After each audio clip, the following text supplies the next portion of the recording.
Hello, welcome back to the channel. I'm Cole, and today I'm going to be doing something a little different. I'm going to step back 9 years and revisit the very first miniature that I ever painted.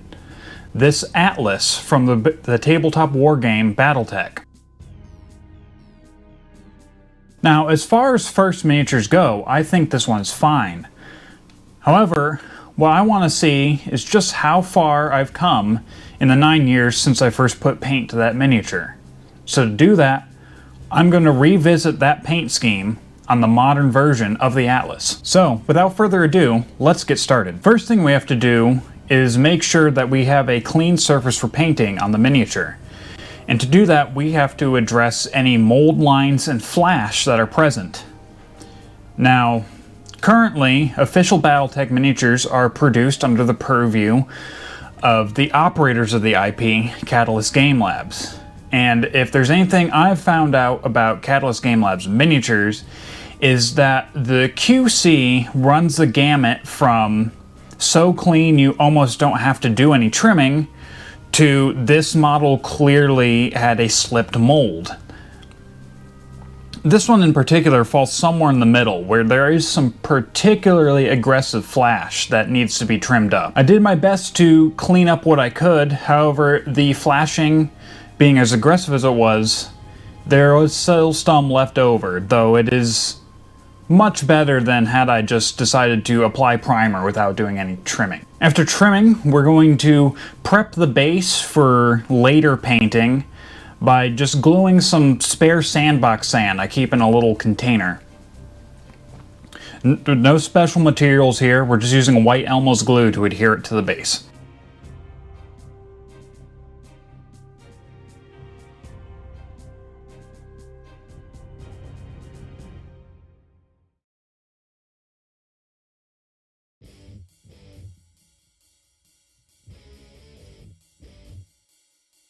Off screen, I primed the miniature, and then I moved into base coating. In the past, I would have just base coated traditionally with a brush. However, since I have access to the tools, and for expediency, I decided to use my airbrush. The color we're using on this one is Army Painter Air Army Green, which is the closest match I had to the paint I had used on that very first miniature 9 years ago.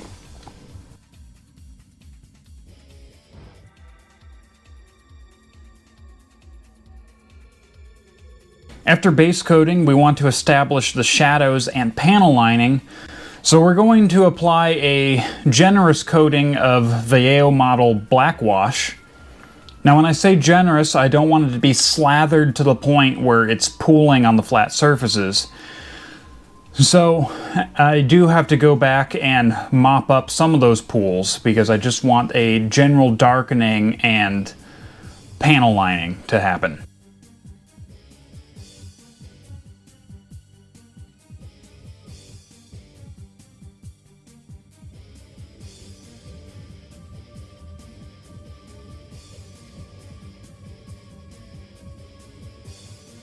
Fast forward about 45 minutes to allow the black wash to dry, and we're going to try to reinvigorate some of the color that was lost from the black washing by doing a fairly broad dry brushing over the entire miniature. To do this, we're using Vallejo Model Color Camo Olive Green, which was the original color I used to paint the first Atlas.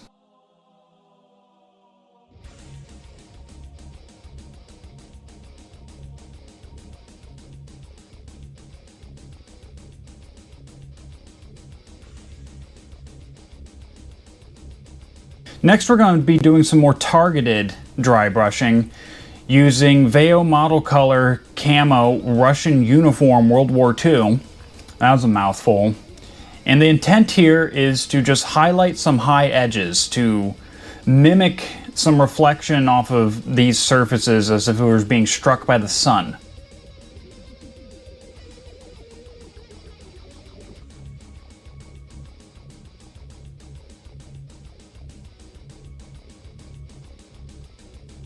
Next, we're going to tackle the bit of this paint job that it gave me the most trouble 9 years ago, and that was the white accents. I actually had intended to do more white on that original Atlas, but once I realized things weren't going how I imagined, I kind of chickened out and left some of the surface I wanted to be white in the camo green. After 9 years, I've learned how to properly paint white, so we'll be doing the amount that I had desired at the time. Now, white doesn't cover very well, so I want to provide it an undercoat to give it the best chance of being a pure white. So we're going to take Vallejo Game Color Stonewall Gray and painting all the areas we want to be white in the future with that.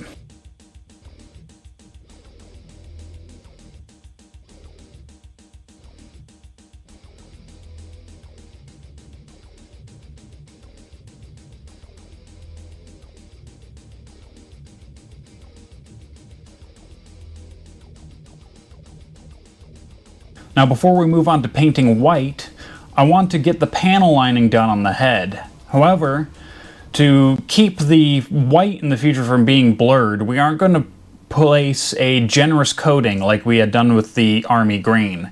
Instead, we are going to load up a narrow brush with the black wash and apply it via capillary action, much like you would a traditional panel liner.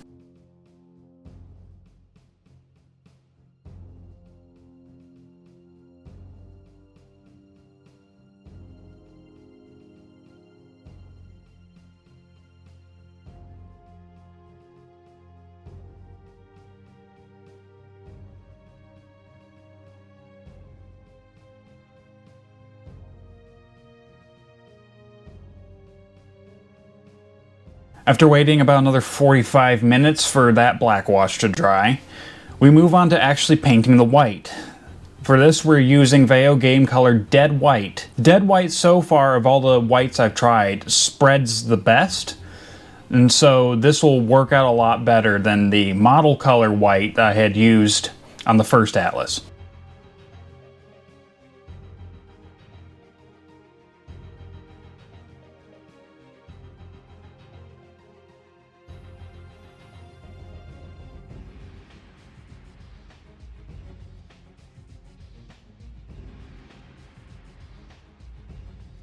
Next, we're going to use Vallejo Game Color Dark Gunmetal to paint the various metallic surfaces. These are things like weapon barrels and exposed joints on the mech. This is a vast improvement over the paint I had used to paint similar details on the first Atlas, which was some form of gray tester's paint that was left over from my model painting days when I was in middle school. I don't even remember the name of it.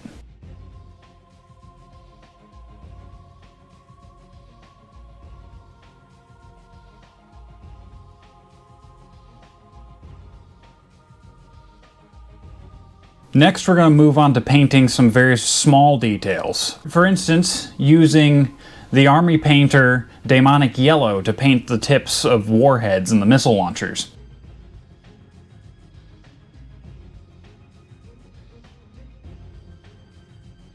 I'm also attempting something new with this miniature, and that is some glow effects. To do this, we are painting a base color that we want the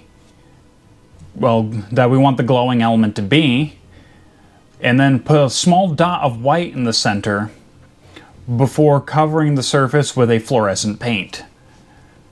For the laser lenses, we're using a base of Vallejo Game Color Goblin Green, and again the dead white for center dot, with a Army Painter fluorescent paint to paint over it. For the eyes, we're using a base of Vallejo Game Color Bloody Red, again with the dead white on the center, and I used a combination of the orange and red fluorescent paints from the Armor Painter fluorescent line.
The paintwork on the miniature done, it's time to move on to something I completely did not have access to at the time I was painting the original miniature, and that is decals.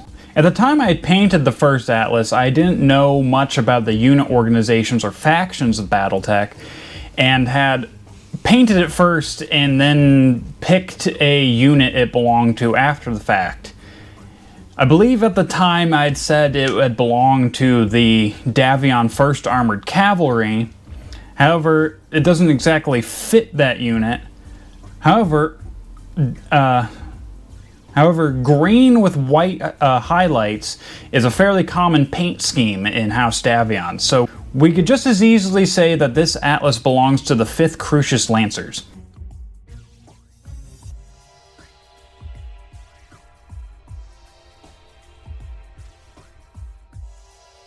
Next, we prep the base. For the dirt, we are going to go with a base coat of Veo Game Color Beastie Brown, and we'll return to the scenery later. And for the sides of the base, I paint the sides, again, Stonewall Gray. And the front hex, I always paint in a different color for gameplay reasons. In this case, I go with my common choice of Bloody Red. After some off-camera clear coating with some Tester's dull coat, it's time to finish up the base. We're first going to flock the base a bit to give it some greenery using Army Painter Battlefield's Grass Green. And then we're going to provide some larger foliage in the form of some tufts. In this case, Highland tufts, again from the Army Painter.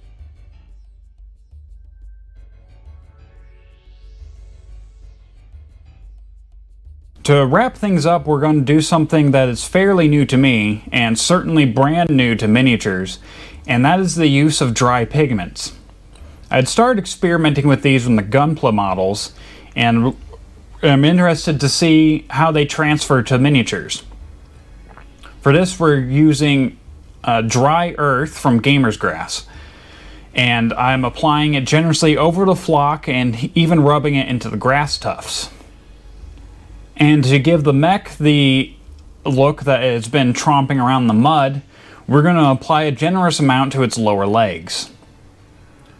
This is a process I'd previously done by just dry brushing whatever the base color of the dirt was. However, I think doing it with the pigments creates a more believable look, even if I may have been a bit heavy-handed with it on this first attempt.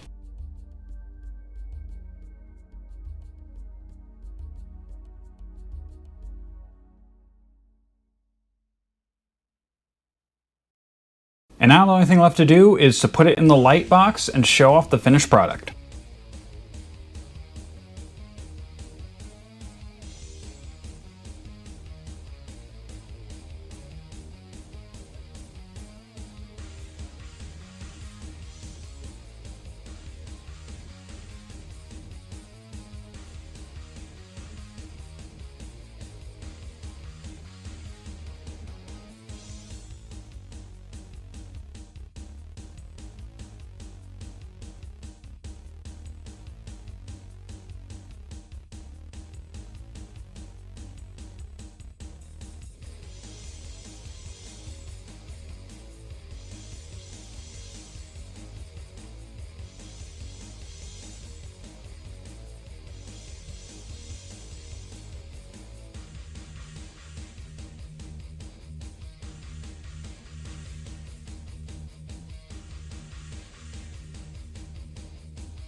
I am very happy with how this turned out, and it is very pleasing to compare it side by side with my very first miniature. Now there might be a question as to how indicative this is of improvement, because clearly the CGL sculpt is much more modern than the older miniature, and so could be helping me along the way. But this isn't the first time I've painted this particular representation of the Atlas, just not in this paint scheme.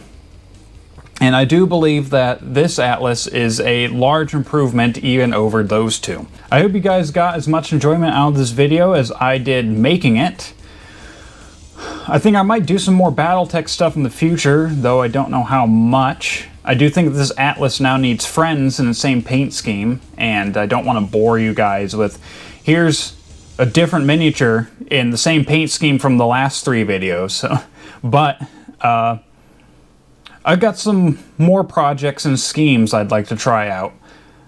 So maybe look forward to those. We'll find out. Until then, I'll catch you in the next one. Later.